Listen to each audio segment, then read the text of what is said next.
আল্লাহ নবী বলেন, লা ইয়াজনি জানি হিনা ইয়াজনি ওয়া হুয়া মুমিন, ব্যভিচারকারী যখন ব্যভিচার করে তখন তার ঈমান থাকে না, ব্যভিচার করা অবস্থায় তার ঈমান উপরে ঘুরতে থাকে। একবার চিন্তা করেন যদি ওই অবস্থায় মারা যায়।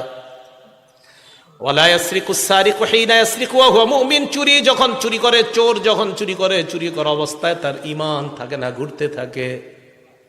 ওয়ালা ইয়াশরাবুল খামরা হিনা ইয়াশরাবু ওয়া হুয়া মুমিনুন, মদ পান করা অবস্থায় তার ঈমান থাকে না, ঈমানটা ঘুরতে থাকে। ওয়ালা ইয়ানতাহিবু নুহবাতান হিনা ইয়ানতাহিবু ওয়া হুয়া মুমিনুন, ছিনতাইকারী যখন ছিনতাই করে তখন তার ঈমান থাকে না, ঈমান ঘুরতে থাকে। আহারে, ছিনতাইকারী আর জিনাকারী আর মদপানকারী তারা যদি একবার ভাবে ওই অবস্থায় যদি আবার মরণ হয়, যে অবস্থায় আমার ঈমানটা যদি না আসে, অপরাধ করা অবস্থায় যদি তার ঈমান না আসে, ওই অবস্থায় যদি তার মরণ হয়ে যায়।